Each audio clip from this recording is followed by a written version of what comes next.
Mahmud, kemarin kan ada hearing tentang penunggak pajak ya, pengusaha penunggak pajak yang kemudian berakhir dengan tidak ada apa istilahnya, tidak ada diskusi dengan Komisi D karena pihak Grande itu yang diundang tidak datang.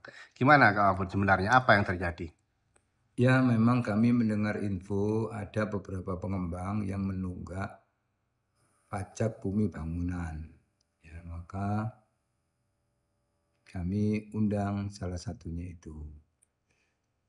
Tapi ketika hari H, pengusahanya itu mengirim surat permohonan agar tidak jadi ketemuan, tidak jadi hearing, karena akan diselesaikan pembayarannya.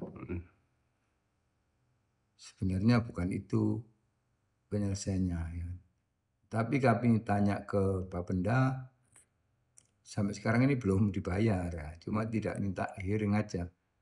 Kami tahu itu bagian dari modus-modus lama. Ya, karena dengan begitu nama perumahan, nama pengembang itu sebisa mungkin tetap baik. Padahal faktanya satu pengembang itu menunggak PBB sampai dengan 12 miliar. Ya. Menurut data dari Dinas pemerintah pajak. kota itu satu pengembang itu 12 miliar, 2 kalau nggak salah itu. Maka kami sebagai wakil rakyat sudah meminta pemerintah kota untuk menagih agar bisa cepat selesai.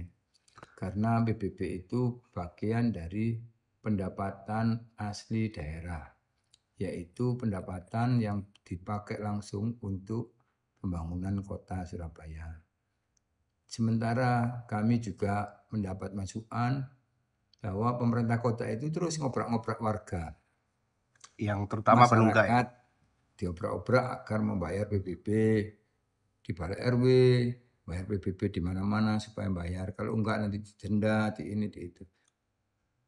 Ini ada satu pengembang yang besar sampai dengan hari ini mulai 2008, 17 tahun ya enggak bayar. Nah ini kok dibiarkan. Nah, menurut sampean apa yang terjadi sehingga ada pengembang 17 tahun ini nunggak tapi sampai hari ini masih beroperasi? Ya, menurut saya pemerintah kota ini memang terlalu baik. Ya, harusnya segera diperlakukan sama saja dengan masyarakat yang nunggak pajak. Ya, kalau itu ya diundang, diundang lagi supaya tidak terlalu berat nanti bayarnya di endingnya, di akhir seperti ini kan 12 miliar itu lumayan besar untuk pengembang. Padahal kalau itu dibayar sejak awal ya nggak sampai segitu.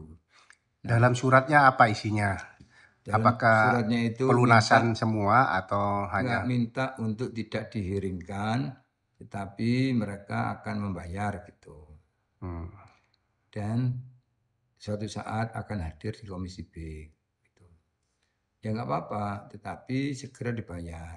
hmm, Karena kami ada rencana memang mengundang lagi minggu depan. ya. Ya. Nah, ini salah satu dari sekian pengembang. Hmm. Nanti pada saatnya ada pengembang lain yang kita undang juga. Nah, Mahmud, ini kan ada yang aneh, Cak Mahmud. Menurut informasi yang saya terima bahwa PBB itu kan salah satu persyaratan, menjadi salah satu persyaratan IMB yang sekarang dirubah jadi persetujuan bangunan Ya, gedung. ya jadi kayak warga biasa kita ini kalau mau balik nama dari pembeli ke penjual itu ada BPHTB. Untuk mengurus BPHTB biasanya PBB-nya harus lunas. Hmm. Nah, ini kan pengembang jual beli rumah. Yang kami jadi pertanyaan itu memang kok bisa ini ada yang belum lunas tapi transaksi jual beli rumah terus berlangsung. Hmm. BPHTB-nya seperti apa? Hmm. Nah ini kami memang belum ketemu karena belum hearing ya. Nanti kita tanya ke Bapenda. Kok bisa itu penjualannya terus berlangsung? Apa tidak di stop dulu penjualannya? Itu supaya tidak ada pelanggaran dan perlakuan yang sama antara masyarakat biasa dengan pengembang-pengembang itu. Undangan minggu depan ini andai kata pihak pengembang tidak datang lagi, misalnya gimana Kak? Apa langkah Ya itu berikutnya? haknya yang bersangkutan ya. Kalau sudah 2 kali, kita memang ada rencana untuk sidak di lokasi. Ditemui, tidak ditemui, tidak masalah. Karena Itu ini berarti yang ketiga mau sidak. ya kita memang ada rencana sidak ke lokasi, kita lihat kawasan sana. Seperti apa itu. Mhm. Terus langkah konkretnya, kan ini kan intinya belum bayar ya. Kalau ke pemerintah kota sendiri apa?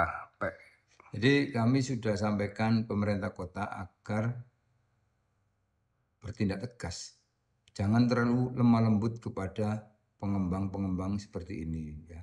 Pengembang kecil diperlakukan keras ya. Sementara pengembang besar diperlakukan biasa-biasa saja. Sampai 17 tahun nggak bayar ini nggak ada masalah. Nah ini harus ditindak tegas ya. Sehingga semua pengembang yang menunggak seperti ini itu juga harus diperlakukan sama, ditindak juga. Ini saya dengar juga banyak. Kalau nggak salah mau dikoreksi, Dewan itu kan punya hak untuk memanggil paksa ketika sudah berulang kali dipanggil atau diundang tidak hadir. Benarkah demikian? Ya, itu yang terakhir nanti kalau sudah berapa kali nggak hadir ya pemanggilan paksa. Oke, Ya, makasih. jadi kami akan sampaikan itu. Bahkan ada beberapa rumah sakit yang minta keringanan pajak PBB-nya itu. Makasih. Ya.